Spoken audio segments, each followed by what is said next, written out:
once you've got a body layer painted and all the other stuff good to go, it's time to paint the eyes. I usually save these for last or close to last. You can do them at any time, but I just choose to do them last because I like to do the final details then, and it kind of really brings the piece to life. So first we're going to start with this one's called Rin Flesh. It is kind of like a portrait pink, peachy type thing. Any portrait pink, peachish type color will do.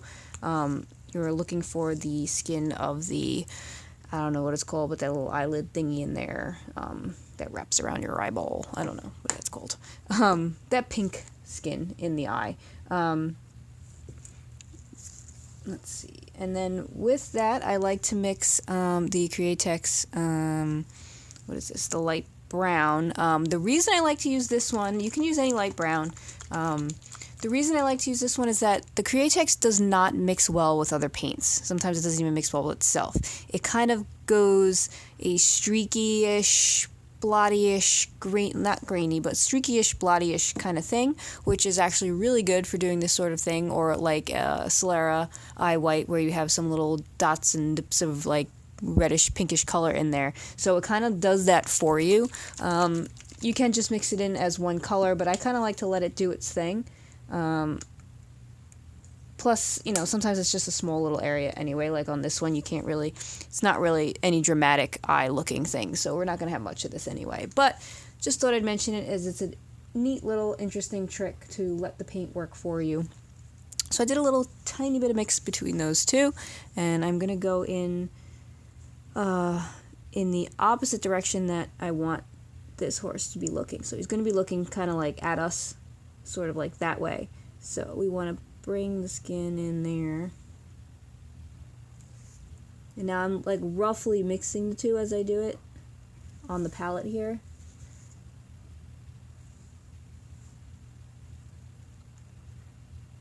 And it kind of does its own thing.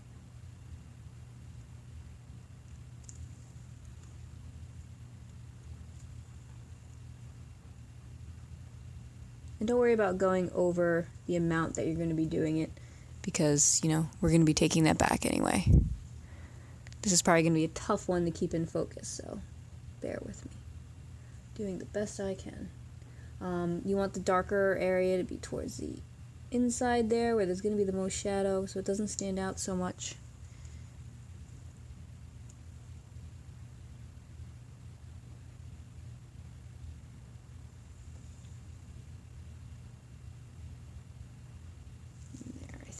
I think that's good there for the most part.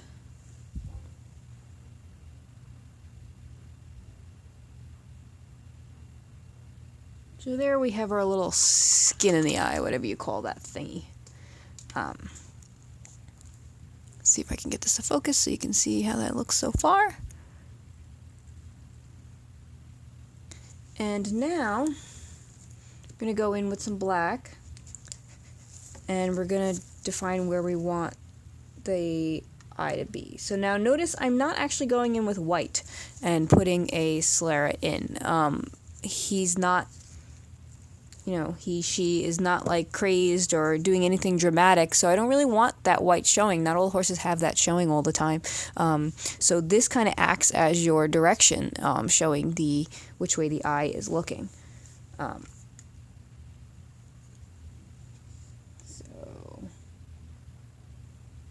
Now we're going to direct where we want the whole eyeball to be. Kind of like just defining that thing we just did.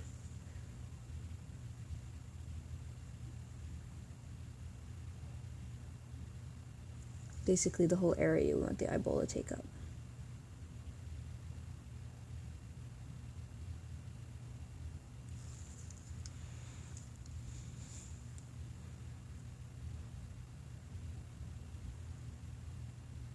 Now, doing eyes, they can be as complex or as simple as you want them to be. There's many ways to do this. This is just the one way I like to do it, that I tend to gravitate towards.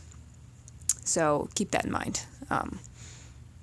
You don't have to go super crazy, but the crazier you go, the more realistic it does look. So we're going to let this dry so we don't start smudging anything, and I'll be right back. That has dried, and now we're going to go on to the next layer, and we're going to use bronze.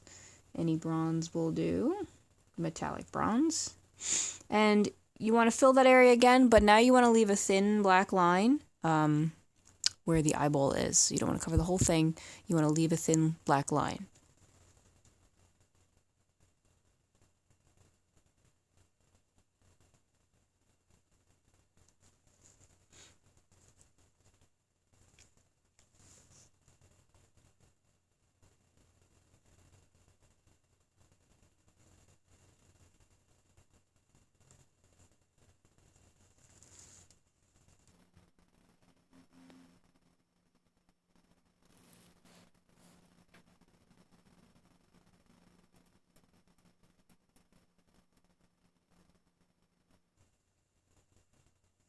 Okay, and again, we're going to have to let that dry before moving on to the next step.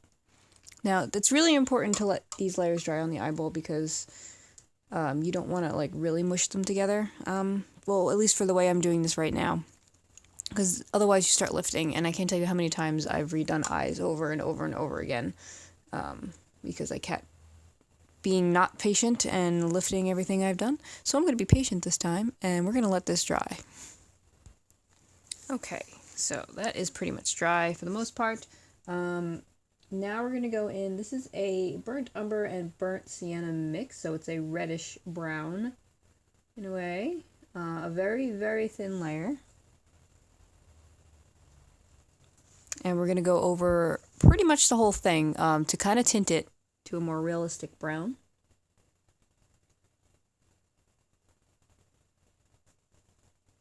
They're very thin. You're just tinting. So inks are actually really good for this. Or airbrush colors.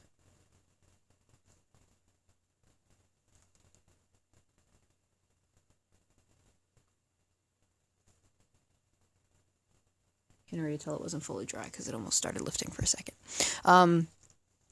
So then once you've done that thin layer, now we're going to pay more attention towards the top. The same color, a little thicker, but you want the shadow from the eyelid. So it's going to get a little darker towards the top.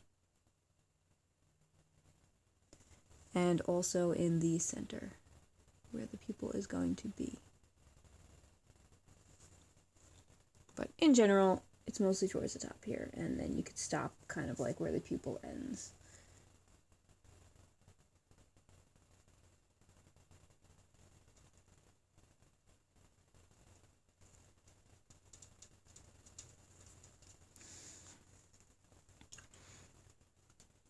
And you can take some more of that bronze while it's still wet to kind of bring a little bit of that back out on the bottom to keep the reflection. But you don't want the super bronze. So now it's kind of mixing with that color, but still bringing out that bottom part. It's very subtle. I don't know if it'll pick it up in the camera. Let's see if I can focus it.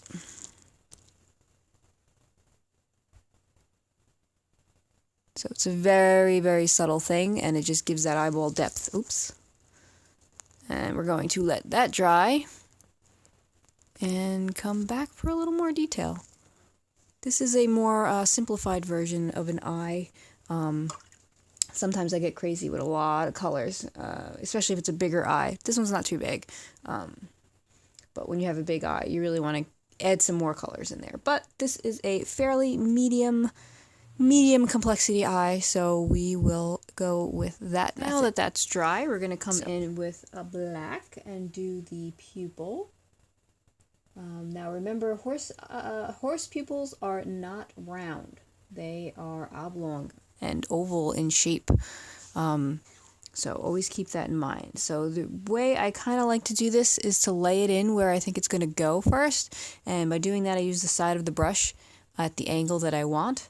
And this sometimes is the hard part to figure out how you want it.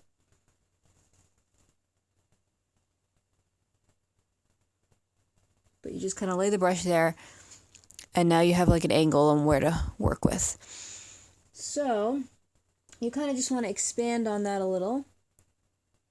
Make it a little bigger, but keep the same shape.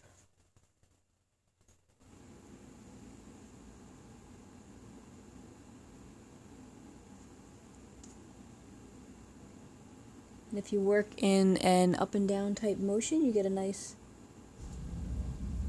realistic looking pupil kind of blending into the iris.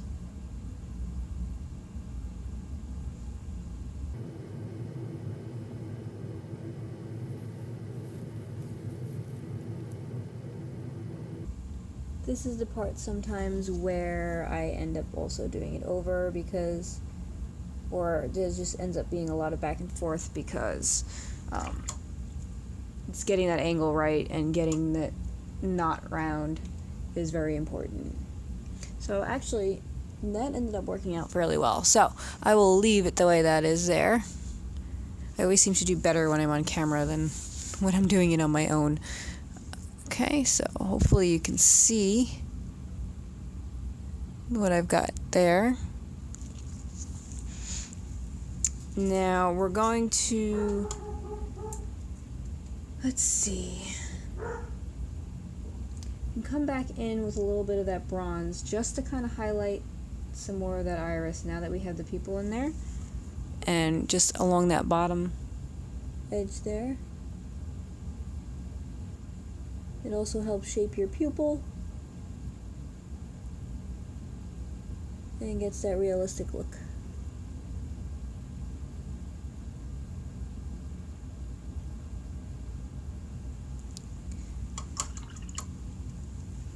And now, sometimes what I like to do, you don't have to do this, and I don't do it all the time either.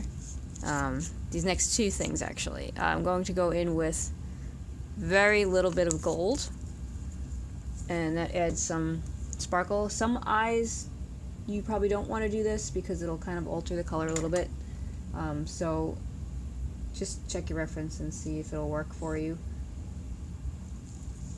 But I'm gonna go in with a teensy tiny bit of gold and just bring out that highlight.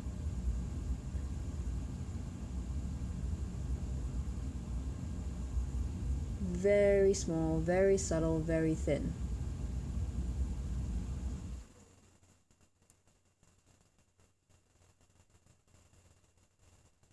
You're basically creating a highlight. And you may not even see it at all angles. That's what makes it really realistic. Okay. This other part is also optional. I don't do it all the time. I usually do it on larger scale eyes. Kind of like this. This is still kind of small, but it would work okay on this one too. Is that blue halo type effect that you get when you look in a horse's eye. It's pretty much, I guess, the lens or the depth of the lens. It's like a foggy-ish, bluish color. Again, this is optional. Sometimes it doesn't look very good. Sometimes it looks great. You have to play with it, and if it doesn't look good, you just redo your pupil. So we're going to try that here today and see how that goes. You can use a very, very, very thin light blue. This I'm using an iridescent blue, so you don't see it at all angles, but you only see it when it hits the light at certain points, making it also more realistic. Now, I hope that pupil is dry, because if it's not, we're going to have to do this again. So, you just kind of want to do a little, just a little bit. See, even this iridescent blue is pretty visible. So you kind of want to thin it out so it's not as noticeable.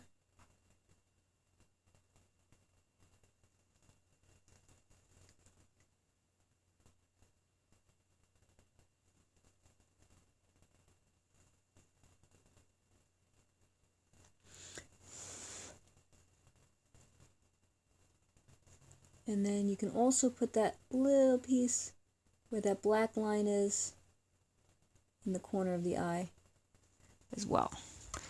Sometimes the horses have that there.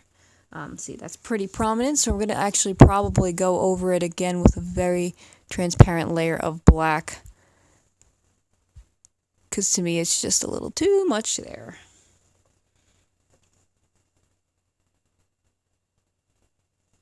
So we just kind of want to play with it and set it back. I think I'll wait for that to dry a little more before I do that.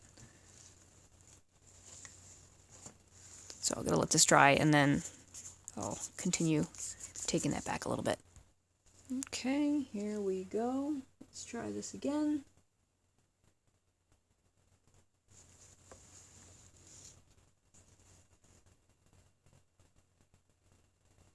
Just kind of covering that up, just so it's not obvious. Again, in the same up and down motion.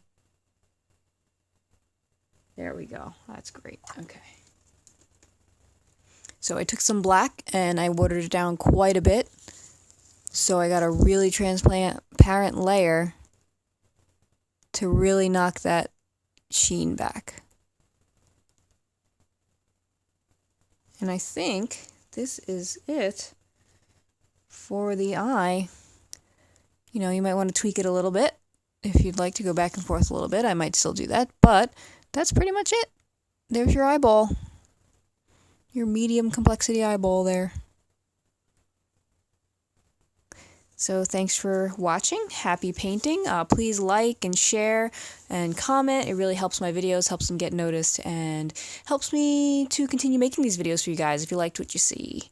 So thanks again for watching, and happy painting.